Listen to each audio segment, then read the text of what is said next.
We are live. I think I'm live. I never know because I'm not watching myself on the YouTubes. I hope I'm saying this guy's name. He is the owner of the Lost Co. Huge bike shop in Bellingham, I guess. We're going to get to all that. But I want to do a little backup here before I introduce him. I first found him on the YouTubes and thought, I really loved his charisma and energy. And when I first started this whole mountain bike Q&A thing, I put him on my list because I really wanted to, I thought he'd be great for this. And I really wanted to meet him because he's got that something. And you probably know it because you probably follow him. You probably see him on the YouTubes. Enough about me. Let's get this guy on. Mike, there he is. Welcome to Mountain Bike Q&A. Thank you so much for having me. I feel very welcome, and I'm really looking forward to being asked some questions and talking about bikes and stuff. Sweet. It's Mike. Is it Randol? Correct. Yeah, Randol. Just like it would be pronounced if it was Randall, but it's just DOL. Okay, so I did that little tease thing earlier this week, and I was like, is it Randol? It's all messed up. Yep. Didn't want to mess your name up. No, you got it. Good job. There we go. Hold on, let's go. Hold on, let me see. Okay. So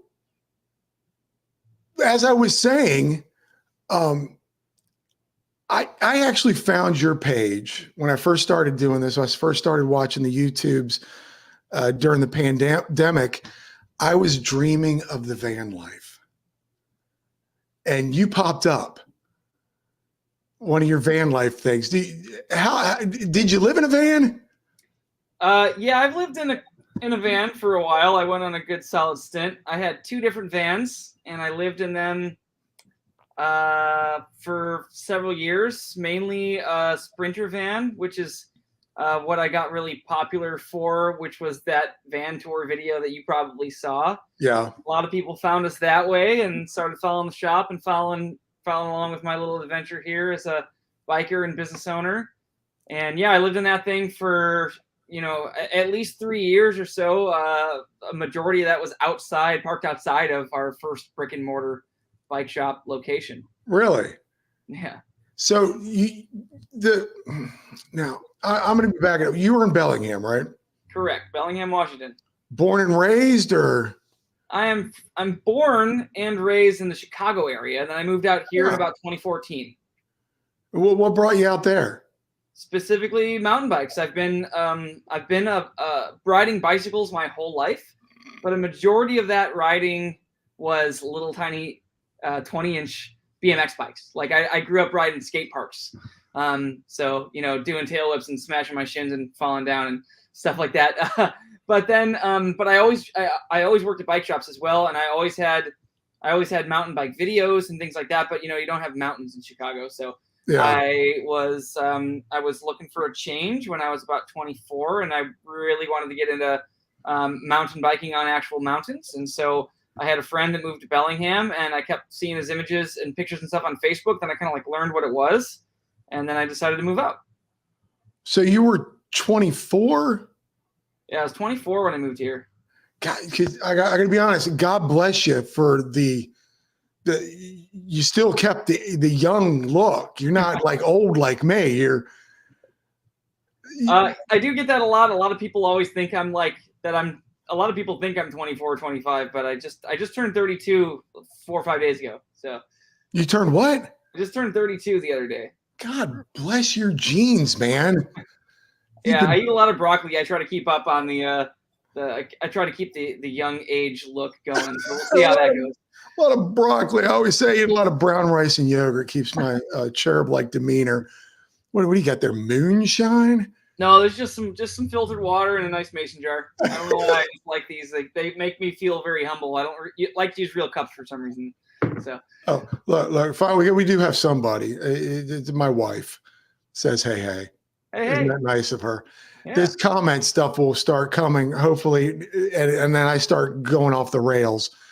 But so you moved to Bellingham, fell in love with mountain biking. what possessed you to again, my train, I'll let you know, derails constantly. You start Mr. Lost. You had a van? Yeah. So we started business in 2016 as a mobile bike shop.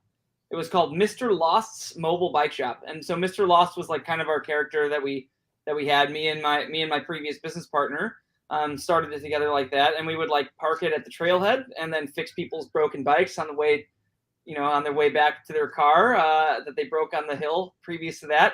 And then also a lot of people would just end their rides and be like, hey, I'll just leave my bike with you here.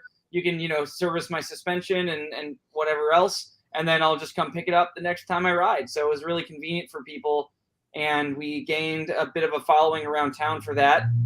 And so, yeah, but then that kind of grew and it became, it's funny when you come up with this grand business idea that you think is going to work. And then all of a sudden you like think you're so smart for thinking of it. How has no one else done this? Yeah. And then a year later, you're like, oh yeah, that's why no one else has done it, because you can't really scale it at all. And you just run out of space and it just doesn't work and it's cumbersome. And so we ended up getting a brick and mortar store in around 2016 and no more mobile bike shop after that. Then we renamed as the Lost Co. So. Wow. Like I still think the idea of a mobile bike repair, I mean, were you getting some good business then? Cause like I would think that would be great at every bike park or trail. Yeah, we were getting a lot of business and we met a lot of customers. However, once you get to a certain point, if you go into a bike shop, generally speaking, there's like 3 to 8 mechanics, right? So, but when you're in a mobile bike shop, there's only one person. You can't fit like 2 people. You don't even have enough space to have one person help with retail sales and sell grips to people while the other person works on a bike. It's just, there's no space. So then you start to like spread out, and then all of a sudden you are setting things up outside and inside. And then before you know it, it takes an hour and a half to set up in the morning, an hour and a half to set up at night. And then also you got to drive home. And then most of the day goes to driving to the location and then setting up. It just turned into really long days. And it wasn't as easy as driving to your shop, opening the door, turning the lights on, making coffee and getting to work. So not to say that it wasn't worth it. It was just, it just didn't make sense in a business sense. So now, as an entrepreneur, as somebody who came up with this idea, where do you come from? A background of entrepreneurs or that kind of mindset of working for yourself, or? Yeah, I think so. My dad was traditionally in sales, and he also worked from home way before it was cool. My dad just kind of like worked at home for a long time. So I would just listen, during spring break and summer vacation, my dad would be working in the other room and I can hear my dad doing, sales calls. He worked for like security guard sales and would sell security guards to large yards and things like that. So I would just listen to my dad, the tone of voice and the verbiage that he uses and the way that he promotes question asking and closes sales and things like that. I would listen to that. So I naturally tend to gravitate towards more of a sales personality, and that has helped with a lot of the video stuff, because part of being an entrepreneur is selling yourself, and so I kind of grew off of that. And then when I was like 16 or 17, I would buy like broken iPods when iPods first became cool, and then I'd buy like 5 or 6 of these things, me and my friends, and then we would like Frankenstein them together and sell them on Craigslist and on eBay when eBay was huge. And really? So, and then we would like go to like swap marts and buy like Nintendo games and sell them. So it got me kind of going. It got me in the mindset of what it's like to work for yourself. And I really liked it from there. So you got bit by the mountain biking bug, obviously, to be able to want to move to Bellingham from Chicago, right? Correct. Okay. I didn't forget. How long from when you moved till you started Mr. Lost's bike shop? I mean, was this like I need to make money in order to ride and pay the bills? And was this instant, or were you washing dishes or working for some tech company, or? No. So I've been in the bike industry pretty much, my whole life since I was like 15. And so I knew the business really well, and I knew at some point I would start a shop. I don't know why. I just always felt like I would start a shop. And so I moved here, and it was fall. No one was hiring. It's like the slow season and at bike shops. So I'm also into cars, and I actually got a job at a Subaru dealership, and I was doing auto sales for a bit just to pay the bills while I was waiting for the shop that I wanted to work at to hire again. So they hired me though in spring. And then, I just made a lot of connections in town, and I made a lot of new friends, and really got the lay of the land. Then the people at that shop that I worked with are going to be lifelong friends. I couldn't be more appreciative of that. They really showed me all the trails, and it just kind of like opened up this whole new door to this new place that I lived at. And that was great. And so, then I actually met my initial business partner at that shop. And then we both kind of have, I guess the kids call it crackhead energy. Maybe you can relate. And we were like, hey, let's try to do this ourselves. We could, hopefully make more money than we're making now and see where it goes. And then we just kind of started it from there. Now, did he bail before the Lost Co? So it was a she. Her name was Callie, and she, me and her were partners and started the shop. And then, unfortunately, things just didn't work out as the years went on, and we decided to actually part ways, not only in a partner sense, but also as a business partner sense. And so I bought her out in about 2018, and she was there through the Lost Co, but that was a couple years before we moved into our new shop and all that stuff. How? Because I was watching the video, you signing your first brick and mortar, and it was I guess you had the address was like, do I put my tag, my license plate number, or how crazy was that to be able to go from the thought of something and then it having come to fruition? I mean, was it exciting? I mean, you probably were excited, a little scared. Honestly, it was. I'm not like a gigantic risk taker. Crackhead energy, that's fine. I'm not a gigantic risk taker. So it was definitely scary, especially like that commitment. And I don't come from a huge business background. And so it was definitely a whole new experience. But honestly, looking back, as you were asking me that question, I was like, how do I answer this? Because it was everything was moving so fast. It was just kind of a blur. And I didn't really know what was going on at the time. I kind of just blacked out, I honestly think so. But that had to have been like, this is happening. I'm signing the paperwork. My dream is coming true. Pretty much, yeah.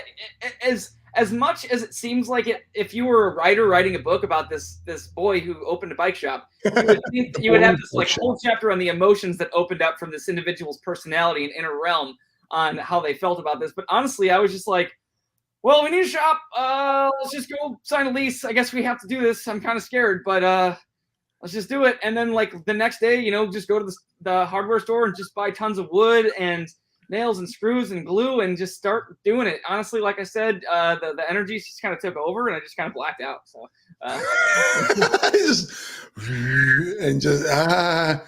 kind of faint. And yeah, you're like this. I want to do this, but I don't know. Mr. Adam Mock, so cool to see Mike from the Lost Co. Learned a lot about the grip, too, from his videos. I'm sure a lot of people have learned a lot from your videos, and we'll get to those videos. But I'm still fascinated by anybody who just takes the risk and takes the leap of starting their own company, their own thing, And I heard this quote just recently: "When's the best time to plant a tree?" It was 20 years ago. The next best time is today. And you did it. You went and did it, and that's fascinating to me. Did you have a plan, and did you have like the product and all that stuff you knew, or were you just a fix-it bike shop at first? When we were a mobile bike shop, really all we were doing was service. I mean, it was 95% service. But when we moved to brick and mortar, so right now we're primarily an online bike shop. It's kind of funny how the tables have turned. We used to be 90% service, a little tiny mobile bike shop. Now these days, we have a large shop, and we have 90% of our business is online. So it's how the tables have turned, really. So Yeah. what happened is that the first winter that after we made the mobile bike shop, it was really slow. We had, generally speaking, in Bellingham, you can almost ride like year round. It Really? doesn't really snow because we're right at sea level down here, so it doesn't really see snow until you drive up the road towards Mount Baker. However, that first year, man, it was like the worst first year to open a bike shop Oh, on really? the bike mountain because it snowed in like Ah, early December, and it stuck for like 3 or 4 months, just like couldn't ride. And so I was honestly getting bored and kind of desperate, and we were looking for ways to create some income. And I was like, well, we have these, our distributor wholesale accounts. We have lots of time. Let's see what happens if we can like try to sell bike parts online. The online retail is huge. I had no idea how the heck any of that stuff worked. So literally we just went on Pink Bike, and we went on the Pink Bike buy sell like classifieds where you go and sell like your used bike. yeah. And we would put up for sale ads for parts. And then when we would sell them, we'd work out the sale with people through messages, and then order it up, ship it to them. And that's kind of how we got started with the online aspect of it. And then, little by little, we just kept learning and learning and learning. And here we are now. And I'm still learning all the time. It's so crazy, but that's kind of, the steps that we took to getting where we are. It's kind of weird. The growing pains of starting a new business. That first year, were you like, what did I do? Or did you have faith in yourself and you were just very working, 20-hour work days? And yeah, I mean, it got to, at first I was like, oh, this isn't going to work. Why the heck would we start a website if no one knows how to find us? So I didn't know how that stuff works. So I was just I was a little pessimistic about it, to be honest. Looking back, I wasn't as optimistic as I should have been, but I did feel like, I don't know, I'm hungry. You know what I'm saying? Like, yeah, I'll figure it out. Things will work itself out at some point somehow. So just kind of went with kind of went with the punches, and was waiting for spring. And then once spring hit and I realized that selling stuff online does work, then I was like, oh man, well, that was like this part of the business we should definitely, try to focus on. So moving forward, it was just always in the back of my mind, like, hey, let's actually like try to make a go at this whole online thing. So, but I've just read, you just posted, and we'll get to that. But in starting your own business, that's a 24-hour, 365 or 7 days a week, 365. Like it's a hard thing to do. That's why I've never done it. Did you ever find yourself a chance to ride? Were you trying to ride enough, or because I know you do it? And this is why you got into it, because you love to ride. Was riding a thing? Was it difficult to find time? So there's this saying in the bike industry: once you own a bike shop, you don't ride bikes. And so for the first like 2 years, I took that to answer Adam's question. Sorry, I get derailed as well. Sorry. Yes, it is a compass as we're lost, so it's like supposed to point you back to be found or whatever, something like that. I'm new to this whole live thing, so I just start popping things up and gotcha. I derail and stuff. Yeah, for sure. So anyway, back to the question. Yeah, so I took that saying pretty personally the first 2 years, because I was like, there's no way I'm gonna let that happen to me. And so I would I would ride at any point at any given time. I would shut down the shop sometimes for an hour or two. And put a sign up that said "Gone Riding," because it was at the bottom of the mountain bike trail. So I would just pedal right up, and that would be my lunch break. And so I would go and ride. And then I had seasons passes to Whistler for several years, and I would go there literally. We were closed 3 days a week, and I would be there 3 days a week in my van. Sleep in the parking lot for like 2 years and just doing bike park laps. And so I was riding a ton. So yeah, but I realized after a while that was kind of like this little personal vendetta that I had, just that saying. And I was like, I'm not going to let this happen.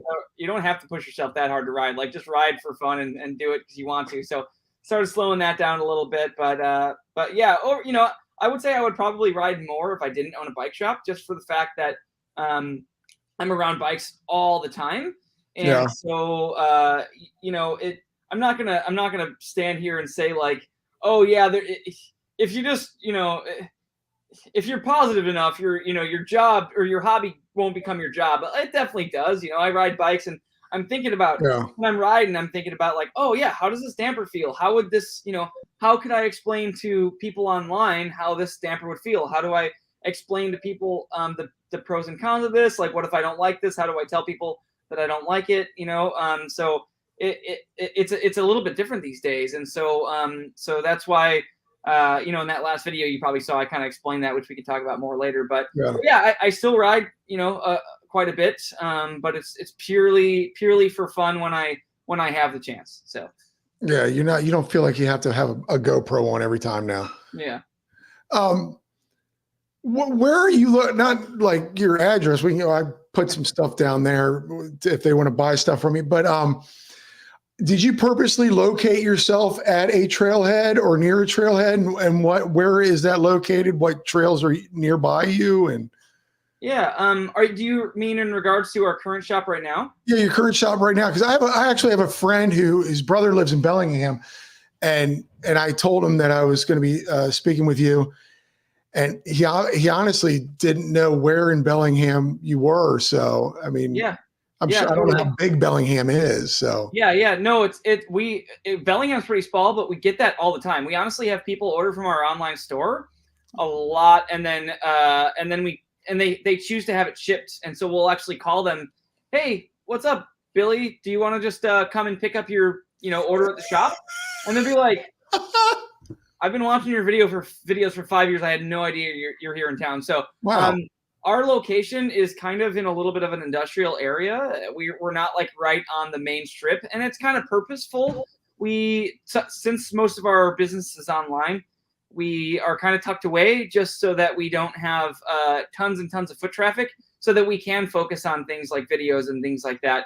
And I think that the location that we're at is pretty good to promote those types of activities that we want to do, because we might not be right on the main strip to have 100 people walk in a day and look at knee pads, but it gives us time to make videos that can help potentially hundreds of thousands of people. So it's just kind of like what we enjoy doing a little bit more. And as the shop gets older, more and more people know where we're at. We have a pretty tight knit client base here, but we're the mountain bike trails here. The main ones are on Galbraith Mountain. So Galbraith is a huge hotspot. It's right in the middle of town, and it's pretty badass. There's tons and tons of trails. You can go up there and be a professional rider that just did a World Cup the previous weekend, ride for an hour and have a blast, ride for 6 hours and have a blast. Or you can be literally, you just bought your first mountain bike, you have an entry-level hardtail, and you want to go ride some really cool stuff and GoPro it and show your friends, and you can go up there, have a blast for an hour, go there, have a blast for 6 hours. It's really, really cool. It's right in the center of town. Everything's really small here, and everything is 10 minutes away from each other. So you can go for before work ride, after work ride very easily. Yeah, I've heard of Galbraith. My buddy rides a Run Bike. Mike says, hey, everyone. Hi. Adam Mock, my boy Adam. Favorite brand? Mike? Favorite brand of knee pads? That's a tricky one. Pretty much everything's good these days. If it was like 2012, we'd have like a short list of things that work pretty well. But these days, most things work really well. I ride the 100% Surpass knee pads.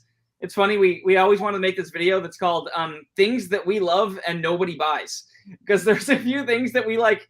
We'll be like, oh my God, these are amazing. Let's put them in the shop. We got to sell these to people. And like, nobody will buy them. And so, but we like all ride them. So that's one of them. So I really like those. That leads me to my next question. You have a bike shop.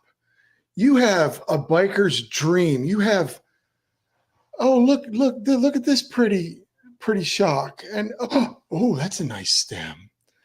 And oh, these grips are nice. Do you have your ultimate build of a bike? Did you have your dream bike because of the bike shop? I would say, yeah. I mean, ever since I started the shop, it's funny. I started the shop in 2016.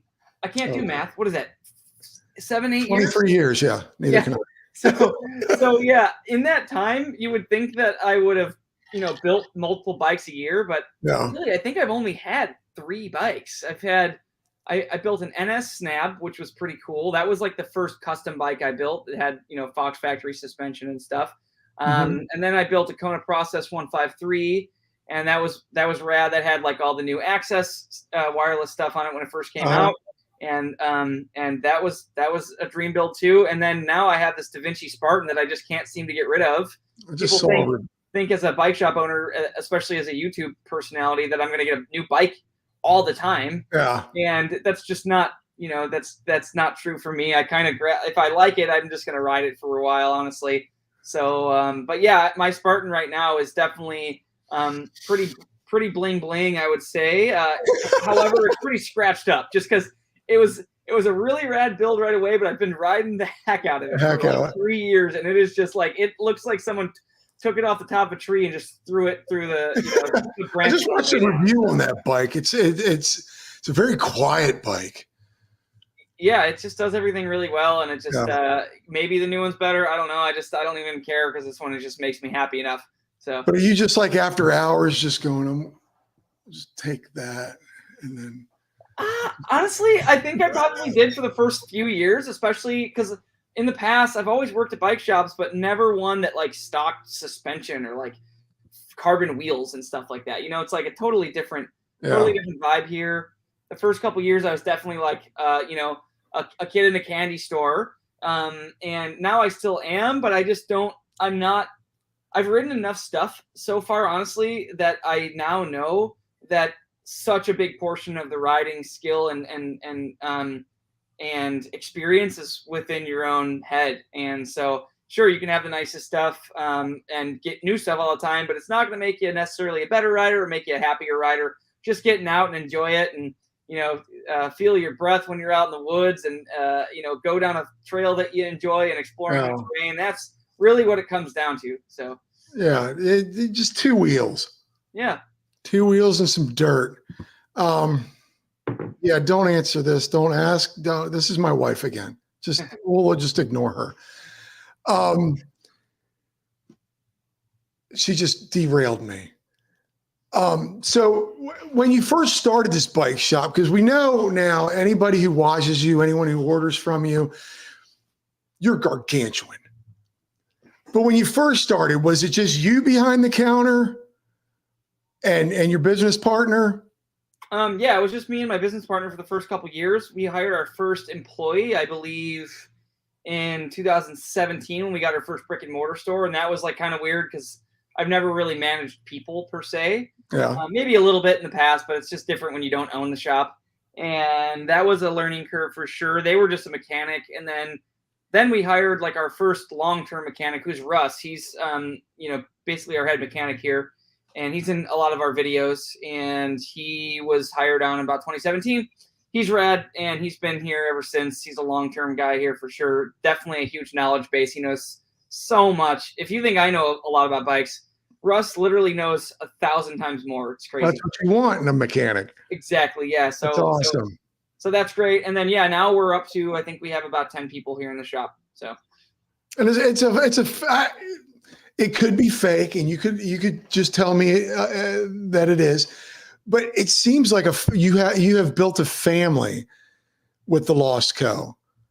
through your videos and your Instagrams and stuff like that. It seems like a very close-knit company. Is that hard? Well, I'll let you answer that part. No, that's a great question. I try to hire very intentionally. There's definitely times where, I'm working more to fill in some gaps when we don't have a specific person for a job, just so that we can wait, just so we can wait to find someone that is 100% right for that position. I don't want to hire anybody just to get warm bodies in the shop. Yeah. Every once in a while, there is a position where we just need someone that isn't super experienced, and that's totally fine, right? Everybody doesn't have to have 100 years of experience. Yeah. But for the most part, we do like to, just because of our customer base and the very specific type of work that we do with this high-end stuff, people are spending a lot of money. And so I would rather have them have a good experience with someone that's going to really know exactly what to tell people and great advice and things like that, rather than the general bike shop who will just, hire some young kids to come in and loop some chains and pump some tires and things like that. We just don't really do that. So we're just quite different than the average bike shop. Crack me up the lubing of the chain. I just watched your latest Instagram of a year's worth of, and I used to be like that with I don't know if you remember a product called GT85. I feel like I can see the can in my head. Yeah. It's a black, red, and white with a big 85 on it. Yeah. And I used to do that after every ride. It just it would clean your chain. And I do know it. Yeah, I could see the can in my head. I searched it just to make sure. But that's funny. Yeah. The TikToks and stuff have been pretty fun to do. Now, we'll get to all of that, but you're so fascinating with the shop, how it's grown. So you start in brick and mortar 2016? Yeah, 2017, 2016, something like that. Around there. Okay. Mr. and Mrs. Pandemic hit. Yeah. And what happens? Like, I know bike shops because I went to go buy a bike in the middle of it, and there was no bike. There was your $12,000 bike or your $250 bike. Not even. And it was like, what happened? How were you able to cope through that? Sure. Yeah. So, it's interesting how things work out when people ask you questions. You're like, how did that work out, Johnny? Yeah. I don't know. You don't know. It just did, darn it. So the first thing is the main shortage, honestly, was on bicycles, bikes, the whole thing with wheels, handlebars, brakes attached. Here at the shop, we don't really sell bikes at all. I'm not kidding. We haven't had a full bike in stock here at the Lost Co. in probably 2.5 years at this point. Wow. We will have some frames every once in a while, but not really that many. Small quantities, no more than 15 at a time. It's all of our shelves are just like forks, shocks, brakes, dropper posts, accessories, parts, things like that. Yeah. So everything to build a bike. Exactly. Yeah. All the things to upgrade your current bike. Yeah. So what happened is, so we have Steve here, who's like the shop manager and also does all the receiving and all the ordering. So he's the one that's actually, typing in the part numbers and ordering the quantities and things like that and forecasting. And honestly, Steve just knocked it out of the ballpark. He would place orders for the right amount of quantity well ahead so that when we knew a certain brake was going to be out of stock for 4 months, we'd order, X amount of months worth of it in the right amount. And we just always had the stuff. So it was honestly crazy. Like, we would just, if we had it in stock, it would sell. And it was the same way for many other retailers. So people were not only buying bikes and getting into bikes, but they were also upgrading their bikes. They had nothing to do, and they were looking for some fun stuff to do and make their rides smoother and things like that. So that's kind of how we stayed ahead of everything.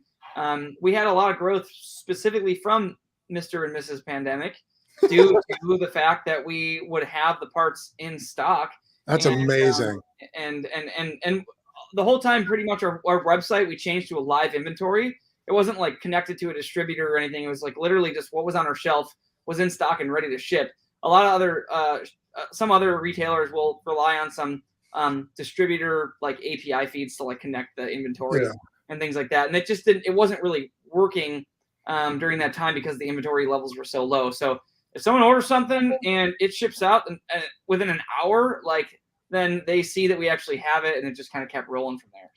So you had the thought ahead of time to kind of hoard the stock, if you will, which, hey, we were doing it with toilet paper. Yeah. We weren't really hoarding though, because it was you were thinking ahead. Yeah, we would just order the quantity that we thought that we needed for like X amount of months beforehand, and then it would just sell out right away. I'm not kidding. We would bring in GX Access upgrade kits. There's a vlog that we have on our website or on our YouTube channel of me laying on a gigantic stack of these SRAM GX Access upgrade kit boxes, and we would order them in quantities of 250. Only 100 of them would be fulfilled, and I'm not kidding. We would sell out of them in 24 to 48 hours. So wow. Yeah, and that would be generally that's like almost stock for 4 months. So it would just be like, well, I guess we just keep ordering the things in these amounts and roll with it. Like, I don't really know what else there is to do. We're trying to help people by having these things in stock. So if that's what we got to do, that's what we're going to do. That's amazing. Because I was just talking to my wife about it earlier. Because you seem like you kind of did very well during the pandemic, and I have a friend actually who owned because of the pandemic a biking parts website, bikesomewhere.com, but just recently within the last year closed. Couldn't get his hands on the product. But I find that interesting that you were just like, let's just keep ordering. It's sold out. Let's keep going. Yeah, I mean, honestly, Yeah. If we didn't have Steve, if Steve's watching right now, Steve, you're a beast. If we didn't have Steve, who's just like a logistical big brain, then it would be, I would not have had such a smooth or not even smooth. We wouldn't be anywhere near where we are today. We would be in the old shop and probably still, just trickling along. But Steve really found out ways to get the parts, and he That's amazing. Such an amazing job, and that goes back to your whole family thing. I mean, yeah, it's definitely a bit of a family here. I mean, we just work together really well, and I did my best to realize what I'm not good at because I used to do everything. I do all the ordering, receiving, all the everything. And when Steve started saying hey, maybe we should do it like this instead. At first, I've been doing it so long, I'm stuck in my old ways. I'm like, oh, I don't know if that'll work. Man. Like blah, blah, blah. He's like, oh, let's just try it. And then as time went on, one thing I've learned over the years is just stop what you're doing and think for a second. Am I really doing this the best that it can be done? And a lot of times the answer is no. Boss isn't always right. 100%. So yeah. Keo's Mountain Bike Adventures. Hi. Hello.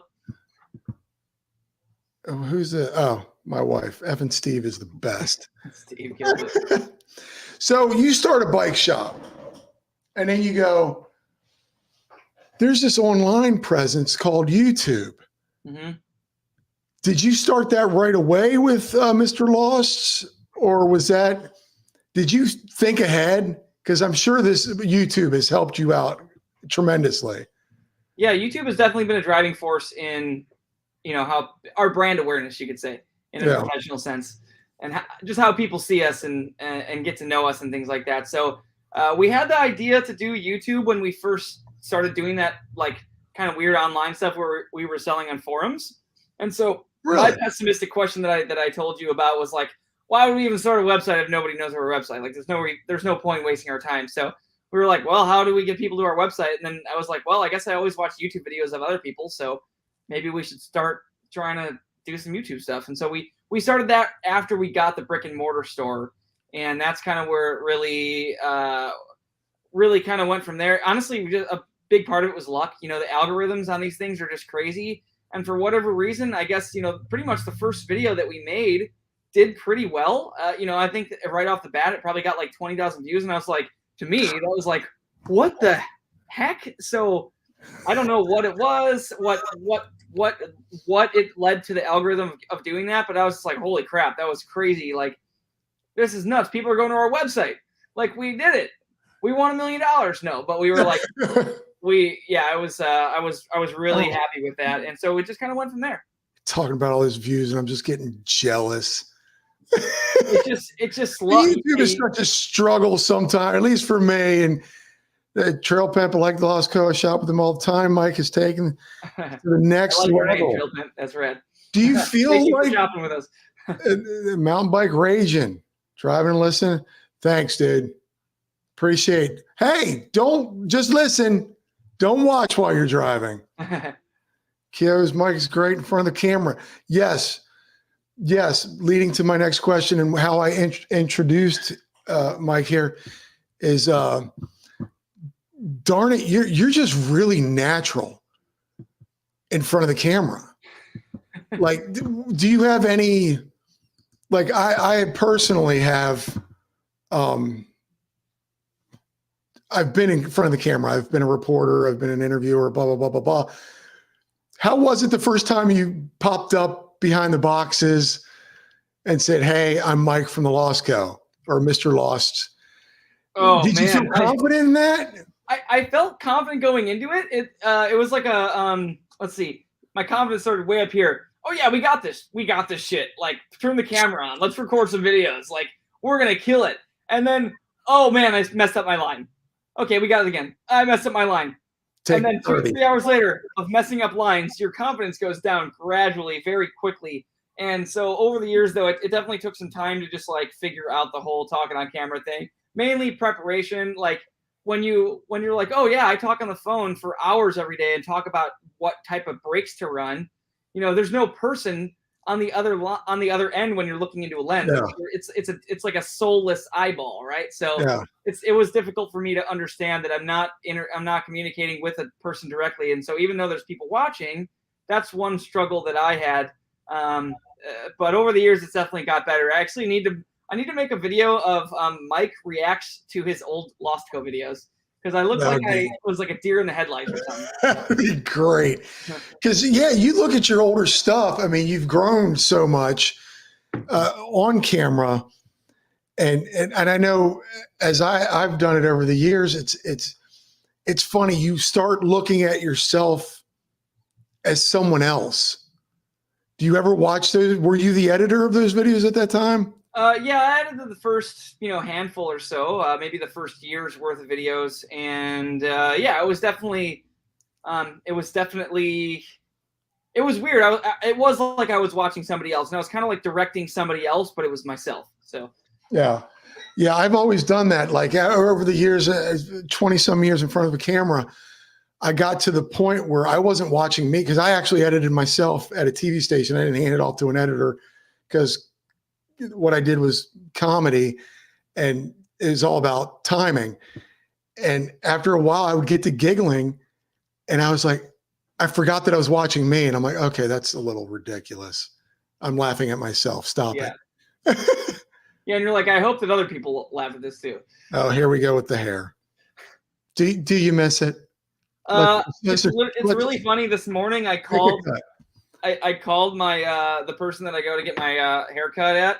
I had an appointment for 9 a.m. tomorrow to get my haircut, and I called and canceled it because I wanted to grow it out a little bit. So we'll see where it goes. I'm just jealous you have it. I have honestly too much hair. You've got a good lid, sir. Thank you.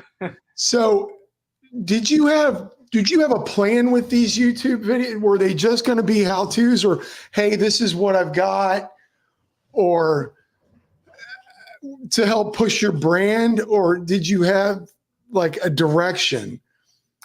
Yeah. So honestly, we didn't have as much of a direction as I probably should have, but maybe that was a good thing. It was kind of like the less you know, the better. Yeah. The main thing that I wanted to do is I wanted to entertain people, and entertaining is like an umbrella term for many things. Like, informational things are entertaining. Making people laugh is entertaining. Telling a good story is entertaining. So I kind of just was like, I just want these to be entertaining. And so we would watch videos from other people in the mountain bike industry, which was literally 10% the size of it is now. Yeah. And this was in 2017. It's crazy how much content has came out the past that many years in creators. And I just thought there was something missing. I thought it was just a little boring. I thought it was too much talking head. And then, of course, obviously I went in and just made talking head videos for a while, but I had the idea of like, I just want them to be more creative and more entertaining. And I just, now I think that we've got to the point where we've really found our niche of the entertaining value being like the actual real information, rather than being like, oh yeah, here's a fork, it's got like adjustments on it and stuff. But instead being like, oh yeah, here's a fork. We're literally going to tell you like tons of information about this versus that, so you can really make up your mind. So to really add value to this presentation that we're giving you, basically. Yeah, that is interesting that you say that. Like 2017, the content compared to now. Back then, I mean, you're almost a founder of mountain bike YouTubing. I mean, I'm a product of the pandemic, because I was watching you all, and I'm like, well, I want to meet these people. But were there people that you were inspired by, or took little pieces of that you may want to thank or shout out? Or yeah. Let's see. In regards to the actual bike stuff directly, there's definitely a few retailers that have been doing mountain bike videos for quite some time. There were a couple that started right around the same time as us because there was a little bit of like a retailer boom making videos. But then there was another one, Fanatic Bike Shop, who's actually just down the street from us, is a really large shop, really large shop, and they've been doing informational, talking head style, product videos and reviews and comparisons for a very long time. So I've seen their videos for a long time, and that was like really the main retailer that I've seen, and that's where I definitely got some a good amount of inspiration from. But other than that, though, I'm equally just as into cars as I am like bicycles. Yeah. And so a lot of it's come from the automotive industry. So there's just so many, the automotive industry is so much bigger than the bike industry. And there's tons of YouTube channels that make all sorts of stuff that's, really, really, really good. Like Donut Media. I don't know if you've ever seen them, but yeah, they're huge. And their stuff is so funny. Really good, really well put together. If one thing I got from their videos is like almost every time I've started one of their videos, I literally make it to the end, and that is something that is very uncommon, and that's something that the YouTube algorithm really likes. And so Donut Media was a huge one. I learned a lot from them, just literally just taking mental notes from years of watching car content from Donut. What is it again? Donut Media. Donut Media. Okay. I'll check them out. So you throw this stuff out onto the YouTubes, and we all know, I know YouTube is a very difficult monster to get all that.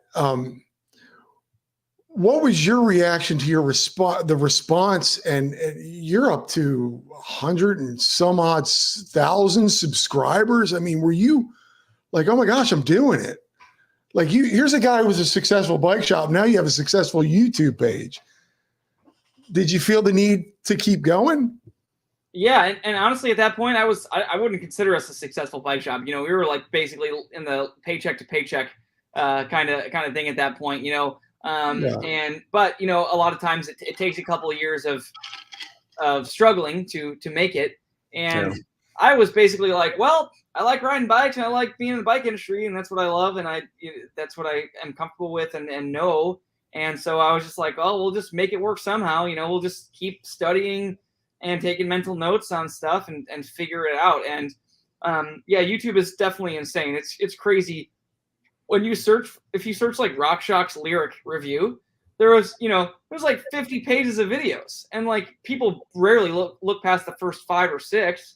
Yeah. And we were just like, how do we get in the first 5 or 6? And so we just kind of like try to figure it out over the years, and it kind of worked. And it goes to show how much just like literally just like watching and learning it can get you. And yeah, there's definitely a lot of struggles. There's a million times where I've been like editing a video, writing a script for a video, and I'm just like, yeah, I just don't want to do this. Like this is the fear of failure is huge, especially when I don't want to be on the 50th page when people search that. I want this is really hard, and a lot of work goes into this, and it's just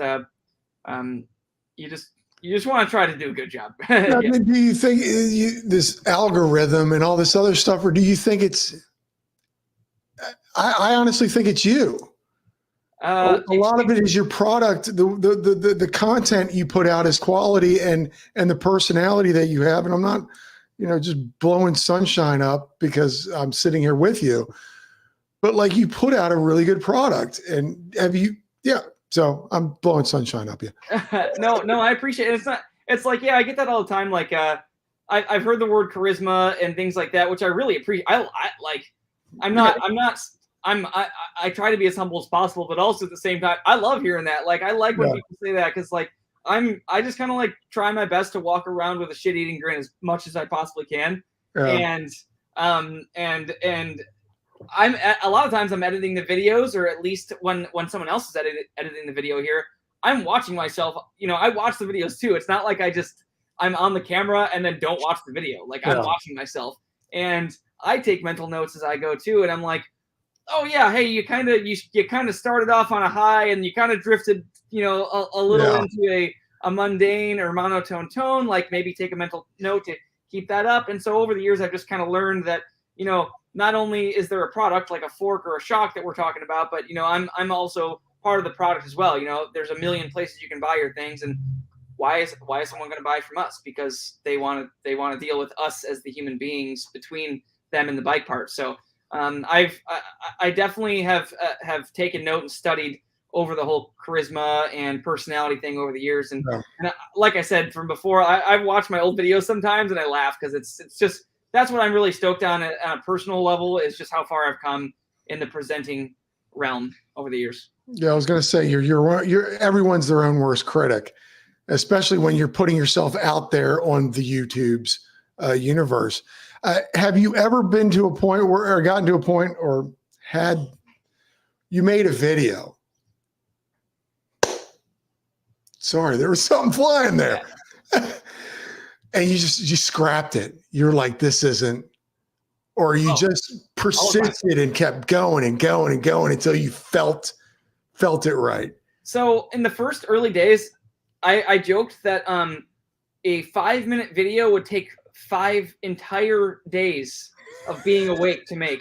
So, it's funny because when I first started doing YouTube stuff, I kind of looked at it in a really dumb way. Like, again, I didn't really know what I was talking about. So I'd be like, oh yeah, 5-minute video. Cool. Put the camera up. Like, I could talk for 5 minutes. And then you're looking into this lens and you're like, man, I've been literally rambling. I'm a big rambler, definitely can talk and talk and talk.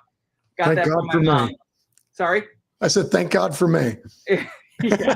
So, I'm the interviewer's dream, because you just ask one question, I could talk about it for an hour and a half. Yeah, he's going. But yeah, so it would be a struggle. You'd get off track, you'd get a little nervous, you get a little anxious. Even leading up to setting up the equipment, you'd be putting the battery in the camera and be like, oh shit, I gotta go talk on camera. So it would turn into like an entire week, honestly. So over the years, though, we've done more planning, more organization, and more setting up. And then a big thing that we started doing is, when you really started to notice our videos getting better, we went to scripts. So I'd write the whole script out. That way I could stay on topic and include all the information that needs to be in there without tons of fluff. Oh. And less uhs. And and just a better outline of an overview and informational piece. And so then we did that, and I would read 2 or 3 lines off my phone, try to remember them and speak them to the camera. But still, then we would have this talking head clip that would literally be 90 minutes long, and then I'd have to whittle it down to be 9 or 10 minutes. So then we got a little teleprompter. I realized that a lot of YouTubers use those when they're doing informational videos. So we got a little teleprompter, and that is the best thing ever. Is saving grace. You just look at that screen and read. Oh, it's amazing. Now, do you have a whole, I guess you're in a warehouse type situation. Do you have a whole production side? Because I mean, sorry, it's just a lot.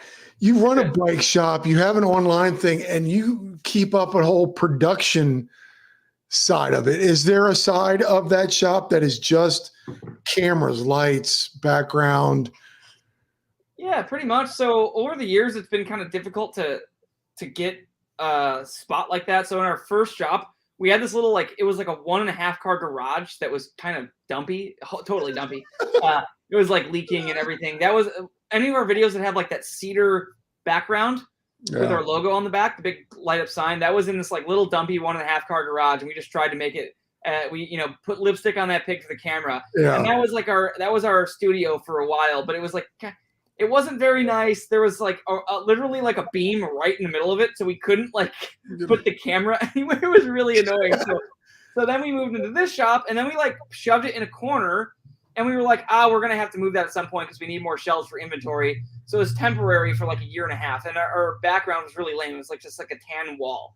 And so then we moved into a shop across the street that was not even connected to the bike shop.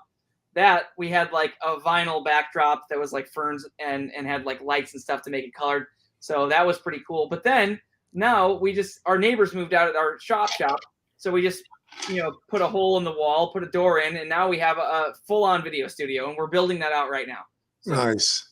That's amazing how you went from a little truck where you're fixing people's bikes to where you are now. You got to be patting yourself. Wow, you're patting yourself on the back. That was an itch. I had no idea you were going to say that, but I will pat a little bit. I mean, it's amazing that the trip that you've gone on and to get where you are. Congratulations, Mike. Thank you. You don't have something like this now with a Peloton sitting behind you. I've got to figure this out. But so do you there it goes. Train derailed. Keeping up with that and riding, and we'll get to your latest video. In 2020, you've kind of stepped back from that. And talk to me about stepping back away from that for a minute and your decision to doing that. Yeah. I think that's just over the years of just, doing the video stuff. It's tricky because I'm not 100% a content creator, in my day-to-day life here at the shop. I have a ton of stuff to do. So basically I have, the time that I have allotted for video and content creation is very small compared to all the other things that it takes to run a business and things like that. And so over the years, it was just, I was literally working from, the moment I woke up in the morning at, 7 a.m. until 9 p.m. I didn't have a couch or a TV or anywhere to sit and relax for years because I lived in my van outside of the bike shop. So I would just be there until nighttime. Sometimes I'd be up until midnight just working. And I did that for years to try to get the YouTube videos going while also trying to functionally have a structured business running.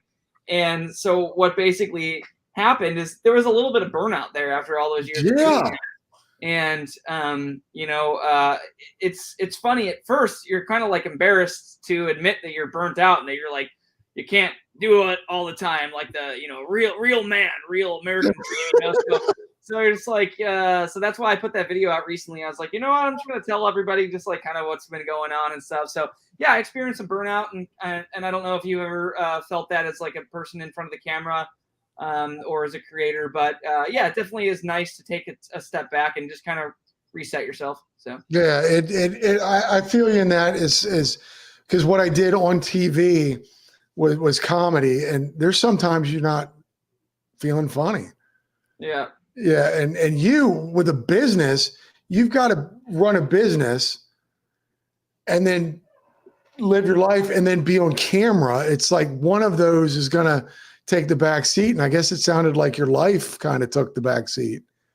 Yeah, a little bit. Yeah. But it was all worth it because we've grown a lot. And if you look at one thing that I kind of always wanted to do, here's a big part of my driving force as a business owner. And I don't know if anyone is listening is on their way to doing entrepreneurial stuff, even though I don't really like the word entrepreneur. So if you ever watch TED Talks or interviews with people that are successful in any way, I'm not trying to be a billionaire, right? I'm just trying to make a good, buy a house and have a couple of fun cars and stuff because that's what I like doing in bikes. But every time you watch someone that has a successful business, there's always a crazy story. There's always some weird thing. I was living in my Chevy Aveo for 3 years. I was, living in my parents, sleeping on my parents' floor in their 1-bedroom studio apartment in some weird, living in a van down by the river. Yeah. And there's just all these weird things. And I had to sell sell plasma for 2 years to fund my inventory and things like that. So yeah. I really like stories of how people got going and whatever success that they have earned whenever they've reached the point where they personally just define success. And I've always thought that one thing that I really want out of my journey is I want a good story. And that's what really drove me through that whole time is I was like, man, I would just right now, I want to be on podcasts and I want to be on interviews. I want to be a person that people desire to interview in the first place. Just to hear about this struggle that I kind of did over the years and all the work that went into it. So that was a driving force. I just hey man, this kind of sucks right now, but hey, I'm gonna have a great story on the other end of it. So. You got a great story. That's awesome. You lived in are you in a house now? I've lived in a house the past couple years. Yeah. God bless you. And you said you have a few cats. I got a couple cats. Yeah. I'm a dog person. I'm a former dog person that has been born again as a cat person. I was never a cat person until college.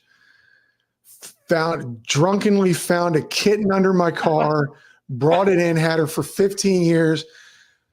Married my wife. She had 2 cats. We had 3 cats in the house for a while. I mean, I have 2 dogs now, but I love cats. You don't have to do anything. Yeah. Cats are rad. They just like beat each other up all day and you just like sit there and just hang out with them. So funny. They knock stuff over. Bye guys. Bye. Sorry, we're closing Thanks out. for letting Mike do this. Right now, so. What are you just closing up? Yeah, we close at 6, so the mechanics are just are taking off right now. So God bless them. That's great. 6 o'clock. Meanwhile, people are getting off of work and getting home at 7 going, oh, I can't get my bike in the shop. It's closed.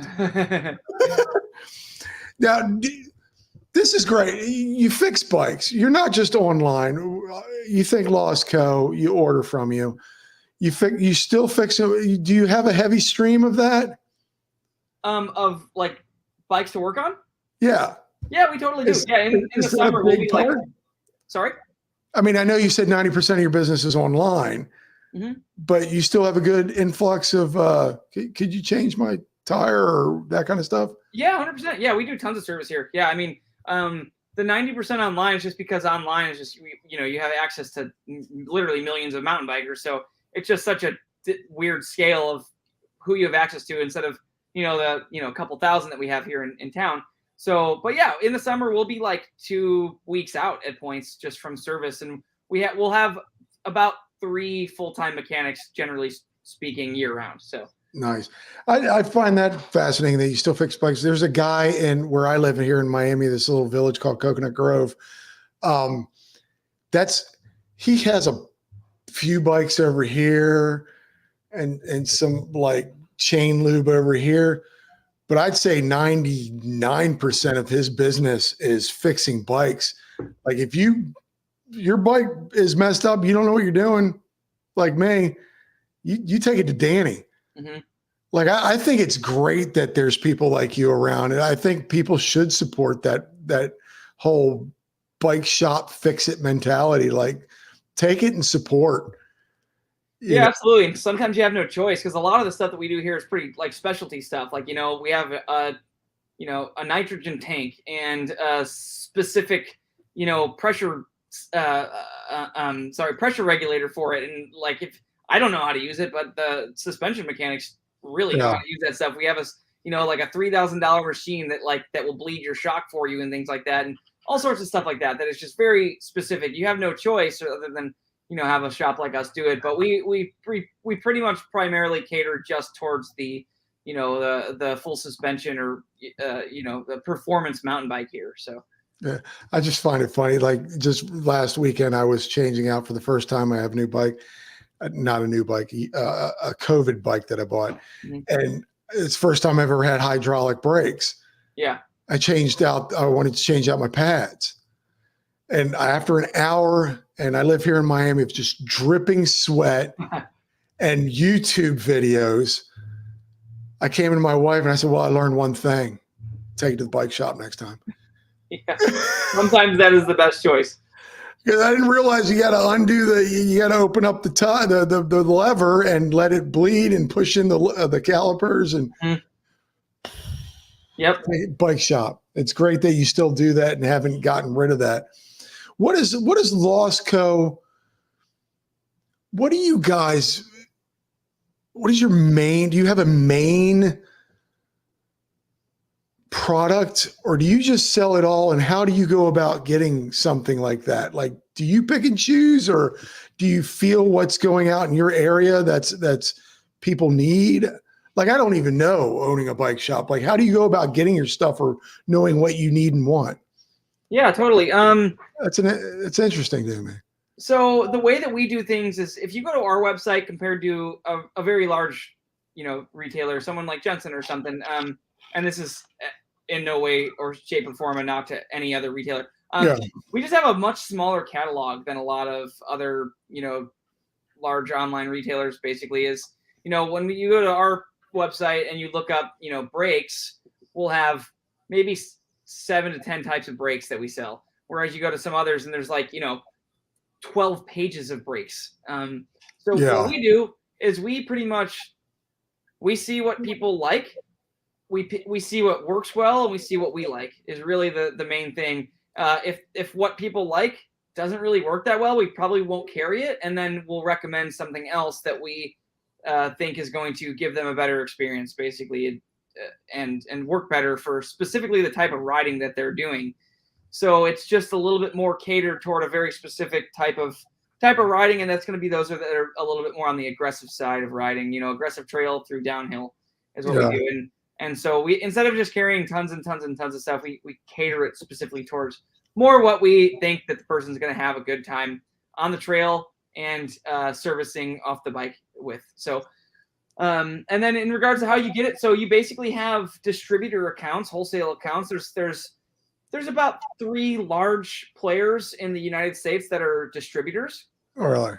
And that's QBP, HLC, and BTI. They are, a couple powerhouses with a few locations of warehouses, like gigantic warehouses, which carry all the parts that basically every bike shop in the country will be ordering from. And so we can get it from them. And then also, we have direct accounts with some of the manufacturers. So, for example, we have a direct account with Fox Suspension, direct account with SRAM/RockShox, et cetera, et cetera. So you get it from different places that have better availability or better wholesale cost to keep the price down, things like that.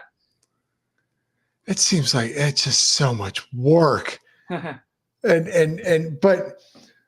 back to your latest video, and we're still talking about the shop.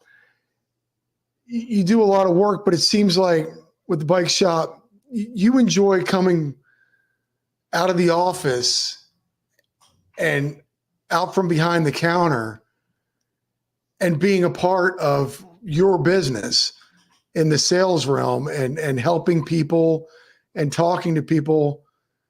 What is that like for you? And especially since I'm sure you're known in the area now since the YouTube. Do they walk in and go, "That's a guy," and you're like, "No, I'm just a guy, a bike owner, a bike shop owner, and what can I help you with?" That's pretty much the exact response. Actually, you nailed that right on the head. Yeah, we have people a lot that will come to the shop and just be local and just want to say what's up and see the shop because they follow our channel. Or we also get a lot of people that are driving through to go up to Whistler and stop in Bellingham on the way because it's on the way and also really, really good riding. So we'll have a lot of people that are, in the middle of summer, on road trips and things like that. And they'll just be like, "Hey, yeah, we just wanted to stop in Bellingham." And I'm like, "Oh, to ride Galvin?" They're like, "No, just to see the shop and see if you were here." So that's really cool. And it happens often enough where it's somewhat frequent. So it's pretty rad. I really like that. But yeah, in regards to helping customers, I really enjoy it. I don't get to do it as much as I could. If I were to just say, "Hey, for the next 6 months, we're not doing any YouTube videos," I would 100% be answering the phone and helping people out front. And other things, just because I set aside a decent amount of time to try to work on that. And even if I'm not scripting the videos or being in the videos or editing or filming the videos, I'm still kind of working with the others that are doing the videos here to plan it and organize it and all that stuff. Which will lead me to my next question. But I think it's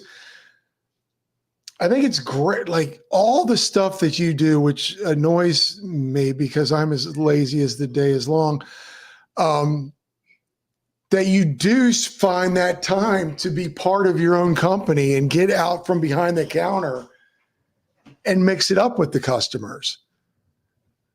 I mean, a lot of people sounds like I do it more often than I do, but I don't do it a ton these days. But when I do, it's rather enjoyable. I'll pitch in when someone's at home sick or on vacation, et cetera, or if it's just really busy, I'll help out. But it's not super often. I don't want to take all the credit of all the other work that everyone else is doing. Yeah, what I'm saying is a lot of people will own a company and sit at home and let their minions Sure. work. You know what I mean? It's admirable that you're a part of the whole thing, even Instagram videos. So a lot of people would be like, let someone else do my, I think that's great, which not saying you didn't, but you hired some people because you needed a break. Yeah, sorry. I am just texting my girlfriend because she was just calling me. So I'm saying, oh no, you do you. Okay, there we go. Cool. Sorry. But that was leading to my next question is that like COVID 2020, everything came down. So you were like, okay, I need a minute. And you hired these guys. Are you still playing with them? Are they still? Yeah. Well, so Tor, the other video presenter that's in a lot of our videos, mainly all of our videos, does a great job. He just left a second ago. Yeah, so he's still here. Andrew, the filmer that was Tor's friend, that kind of came together as sort of like a package deal, you could say. Andrew just moved back to California, and so we don't have like a full-time exclusive filmer right now, but we do have Alex here who used to film all the videos with me, so he'll be filming a bunch and editing a bunch, and then I'll be filming and editing some as well. So, but was that a really good relief for you to be able to do that and have these people? Yes. You're like, yes, because I wanted to play with cars. It was just yes because I just I wanted to take a little pressure off myself, because I'm kind of one thing that I want. One of my you're your own worst enemy, right? Or your own worst critic. So if there were times where we would go a month or two without getting a YouTube video out, when I was just like wearing hats to the ceiling in regards to the tasks I was doing as a business owner, I would be a little hard on myself, like just man, like there's all these other creators are getting videos out there, and like I'm just struggling to barely just like figure out what the next plan is for one. So not even in the sense of like the actual work to make a video, just like I'm a little hard on myself in regards to like trying to get to that point. And so it was nice to just take that feeling off my shoulders a little bit. I've gotten better through that time at that, at just letting it be. So it was very nice. I learned a lot about myself and just business stuff as well during that time. So, but that's the thing with the YouTubes is keeping up the content. And was there a lull at some point? Was there a minute where you were like, we're not putting anything out? Yeah, pretty much. Yeah, there's probably the point mainly during the height of the pandemic where we're just like so busy with, people contacting us and needing help with stuff and shipping and all this logistical stuff. We literally just didn't have time to do it. As me, the person being in the videos and planning and scripting and writing and organizing the videos, it was just like literally an impossible feat. My brain would be so tired at the end of the day of like trying to just like learn things to keep up and keep the business functioning through this time, because I want to, at the end of the day, I said in that last vlog I did, at the end of the day, like I love all this stuff, but the main thing I really love doing is customer service. I want to have a great customer experience. The reason that we make these videos is so that people find us as a shop and interact with us through their, upgrades and things like that, and get help from us. And so we're getting that at the time. So it's like, we don't have enough time, but we do have people coming from our videos we've already made. So let's help what we've got and we'll figure it out from there. So we would go sometimes 2 months without putting out a video, and it was okay, and then we'd fit one in and finally get it on, but it was a bit of a struggle for sure. Yeah, but did you ever feel like a point where you were just like, okay, we've gotten to a point where we're known, people know the Lost Co, we're doing okay. Do we really need to do these videos? Do we need 100%. To keep up the Instagram? Oh, 100%. Yeah, it was never like we knew that social media, we would keep doing that because it's not a huge task like doing posts and just keeping people up to date with what's going on at the shop and stuff like that. But the videos is just such another level, and I'm unfortunately kind of a tweaker in regards to like putting out videos exactly how I see them in my head, and so I didn't want to just like put out trash just to get it out there. So instead, I guess I just chose to just make nothing instead. I'm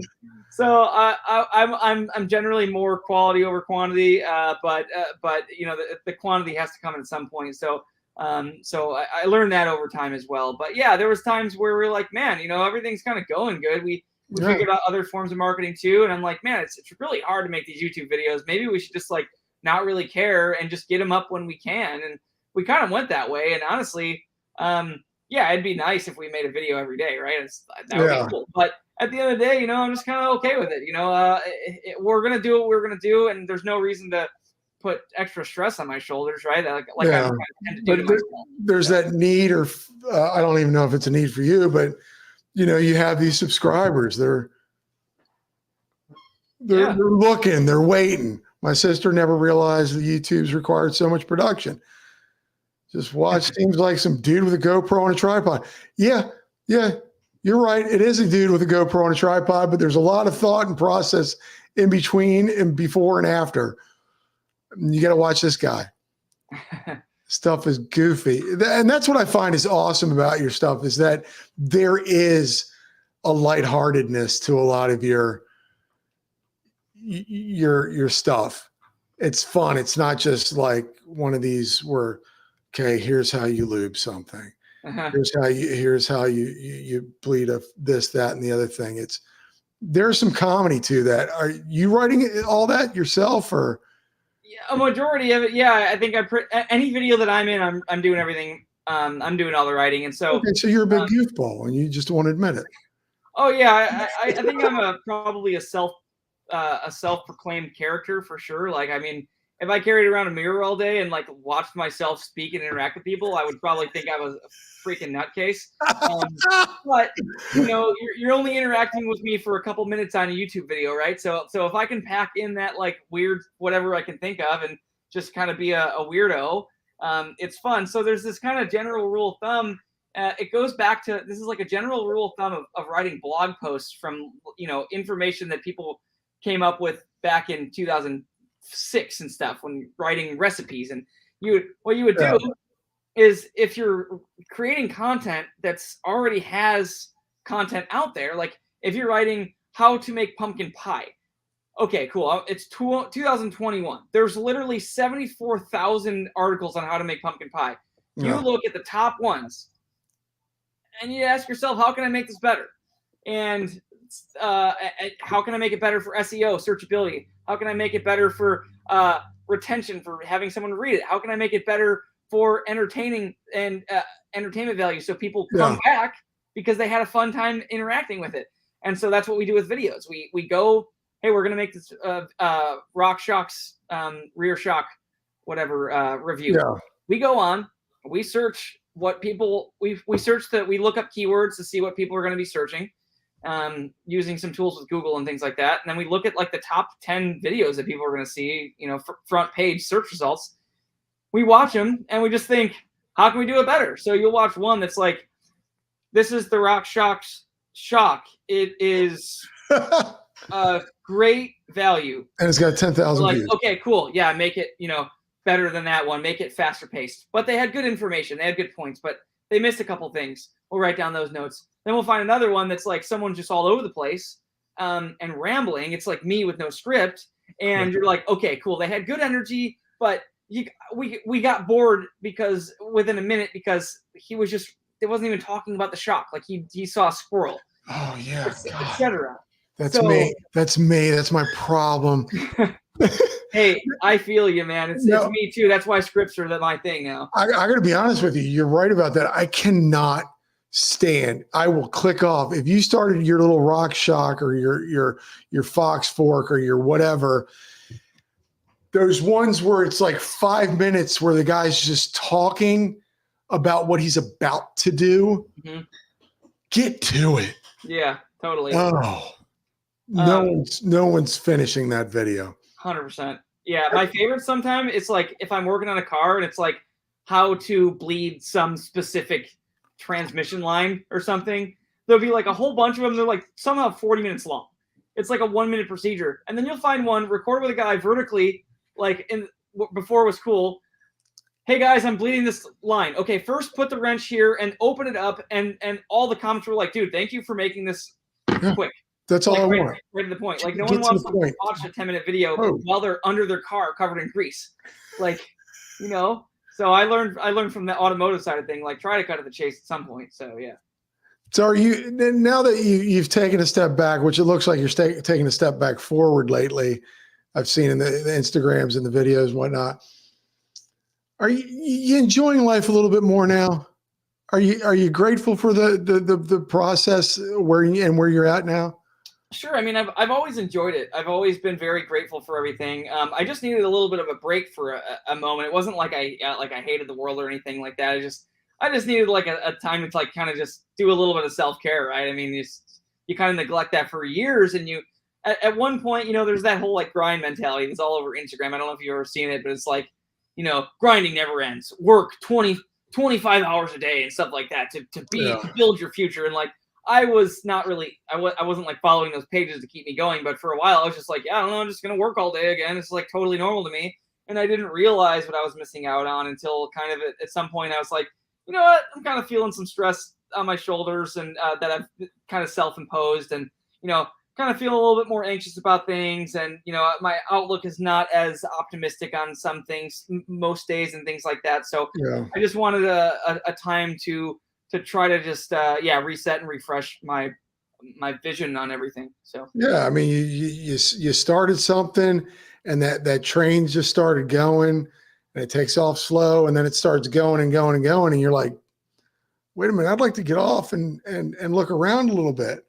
That is a great way to put it. Like just realizing what's going on and living in the moment for a while was great, and I've learned a lot just as a person. You know, all that time that I spent just working, I learned a lot as a business owner and things like that. But then, you know, a year and or so of maybe only working 25 to 30 hours a week was great. I had more time to learn more about myself and more about how to take care of myself as a person. And, you know, I'm in my 30s now, and, you know, it's crazy when, if I was talking to my 19-year-old self where I said, you know, I took some time off to do some self-care, you know, I don't even know what I would have said to myself. You've been like, what do you need self-care for? Yeah, like, you're a pussy, dude. You just said so, yeah. But so are you getting back into riding? You riding? Yeah, no, I've been riding a lot. I've been riding a lot the past about the past 2 months or so. It was a beautiful summer. We had a really good summer here, really dry and dusty, which was I don't know if you've been out. Have you ridden in the Northwest before? Have you ever ridden in the rain? I've ridden in the rain here in Miami, cool. But yeah. So yeah, out here, I actually enjoy it. Yeah, totally. Because you get to cool down. But so out here, our trails get so good when the dirt is tacky. You know, we get that quote unquote hero dirt. Honestly, most people will come in the shop and be like, "Oh man, it's so nice outside. You guys been riding a lot lately?" And we're like, honestly, not really. Most of us ride in the winter because the dirt is so good. It's kind of backwards. So in the summer, we'll just like hang out by the water. It's like hot, and we're like little babies about you know, being 75 degrees. We'll just like do other stuff. And then in the winter, though, you know, when it's like 44 and raining, the trails are perfect. The dirt is great. You get tons of traction, and you can follow your friend without being dusted out. And it's just so good. You kind of just grow accustomed to it. But I kind of like the dirt or the dust because it's really fast rolling, and you're kind of out of control the whole time when you're going really fast. Yeah. So, but yeah, then it started raining recently here, and so we got a little bit of a cold snap. So I haven't ridden like the past week because it's been like 26 degrees in the morning. But yeah, we got a cold snap here. It was like 85, 80, somewhere between 85 and 87 today. Gotcha. Yeah. Yeah. You had to turn your AC to like the 3/4 mark instead of the full mark. We have hero sand here. Oh, that's good. No, I do like riding the rain because of that, because we have a lot of the Virginia Key is you can Google it. It's a interesting trail. A lot of wood features, very technical. But after it rains, that sand is packed, and it's so much nicer. Mm-hmm. It's so much nicer to ride. I've never been to the Northwest. I've ridden in Jackson Hole, Wyoming, is as far, and I lived in LA at one point for a little bit. It's so, and I've interviewed so many of these people that live on your side of the world, and I really want to get there some more. It's just a different style of riding. Here is it's pedaling in the Amazon. It's a spinning class in the Amazon. Uh-huh. It's if you stop pedaling, you stop moving. Mm-hmm. And I would love to be able just to climb for a little bit and then not pedal and go down. We've got lots of that here. If you ever want to come out, definitely come out. That would be really fun. Maybe we can make a video together. Oh my gosh. You don't want to watch an old dude panting behind you the whole time going, what is that? I think that would be great for views. Yeah. You killing it and me questioning everything. Yes. So what's new with you? You're more into car. You're really back into your car scene now. Yeah, just kind of revisit that. I just took years off of it to get the business going, and yeah, I've gotten back into that quite a bit the past couple of years, and so cars is a really unfortunately expensive hobby. Like not in a gloating way, being like I spent a lot of money on cars. Just thinking bikes is an expensive hobby. Yeah. It's just so stupid. It's just like, cars, it's like a car that doesn't completely suck these days is, for the platforms that I like is, $40,000. You got to pay to insure it every month. And then like all the parts, like just one part literally can cost $10,000. And you're just like, what? Yeah, it sucks. So just buy the Porsche. Don't, but you're a gearhead. Yeah. I grew up in like a horsepower background. So I don't really like, I like it. I like doing curves and turning and stuff, but I grew up in like a drag racing. Well, let me guess, you had a Honda Civic at one point and never had a Honda Civic. No.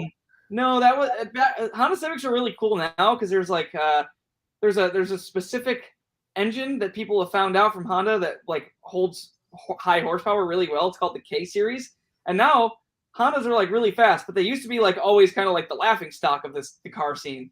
But no, I've always had like old Mustangs and some. There's a specific car I was into called DSMs, which was like the Eagle Talon, the Mitsubishi Eclipse, and the Plymouth Laser.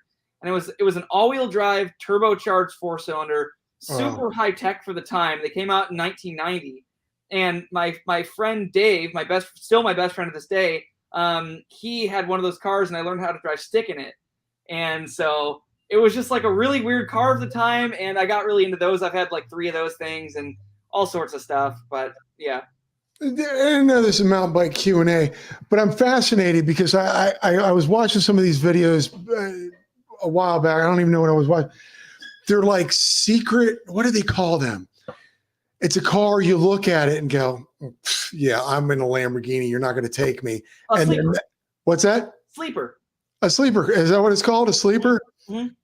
Those are awesome videos where you see a Lamborghini and then all of a sudden some guy in a Mitsubishi or even like a Volkswagen Bug or a Golf. Yep. Just takes off. Mm-hmm. Yeah, I like that stuff. I like street cars that are not exotics that go really fast. So you like speed and adventure. I like, for some reason I just like chasing high horsepower numbers. That's just kind of always what I've been after. Even though I haven't really accomplished it because it's expensive, but yeah. Yeah. Any other adventure sports? I've been getting into dirt bikes the past couple of years. I haven't really ridden it in the past 8 months for just accidentally, but dirt bikes are pretty fun. Other than that, no, I just kind of like doing cars and bikes. It's kind of my 2 things. You like 2 wheels and you like wheels. I like wheels. I like things that can like take you places. Yeah. That's awesome. I'll wind you down now. I know you probably want to get home and get some dinner in you because you're a growing boy. Well, you look like you're a growing boy. But I got to pet my cats, honestly, is what I got to go home and do. Yeah. I can't thank you enough, like seriously, for coming on and doing this with such a little itty bitty YouTube page, hopefully growing. But I wish you got it. You got it. You're doing great. You're killing it. No, stop it. Don't. I wasn't fishing. What can people look forward to with the Lost Co. in moving forward? Now that it's winter. That's a good question. Yeah, I'm thinking that so right now I've got a couple videos I'm working on, and Tor's got a video he's working on, and honestly, the big thing that we're doing right now is just kind of getting back to the basics, do what worked and what we had the most fun with. And now that the pandemic boom has kind of slowed down, now we're going back to the whole content creation, which is all of the YouTube videos that you probably used to seeing. We've got some different formats, like some vlogs where I go around the shop and just show more of what's going on. Those are pretty fun to make. I think people like those. And then also, if you like the short-term content that's been popular the past couple of years, follow us on Instagram and TikTok. And then also we put some of the short things up on YouTube Shorts as well. Yeah. But TikTok, as silly as it is, it's pretty fun to just have a funny idea and then film it in a couple minutes and post it up. It's pretty fun. It's generally just me falling down and like throwing stuff and getting hit with stuff and yelling. And I've got all those. I'll put your YouTube and stuff over on your side. I never 20 some of these. I've never been able to do that right. And last question. Big sellers, what can people look forward to? What are you guys pushing right now on the lines? I know it's winter for some people. Are you going for thicker gloves, I notice? And yeah, some cold weather stuff. But honestly, a big part of it right now is like, post-pandemic boom. I'm thinking that about the next 6 months, it's a pretty badass time to get some deals. So there's a lot of overstock things from manufacturers that we're able to get some discounts on and pass on to you. There's a lot of price breaks that the manufacturers are allowing. So there's MSRP, which you got to kind of stick by. But right now there's a lot of sales going on that we're allowed to advertise for kind of like the first time ever, especially from like SRAM and RockShox. And then other brands will follow. And I think the next 6 months is going to be a great time to get those parts that you've been wanting that were hard to find and also expensive. You didn't want to pull the trigger. But I think that the next 6 months, the discounts and sales are really going to shine. So trying to do our best to embrace that and ride that wave and pass on some discounts to customers and people that want to, upgrade the performance of their bike and save a little money. And the holidays are coming. So if anybody needs to buy somebody for their favorite mountain biker in their life, head on over to the Losco. Mike, I can't thank you enough. I appreciate this. I'm really honored to meet you. Thanks. I really appreciate this too. I had a good time, and it was great to get some questions from a professional like yourself. I'm really looking forward to this. I haven't laughed like that in years. All right, folks, go get your bike sturdy. Take care. Bye.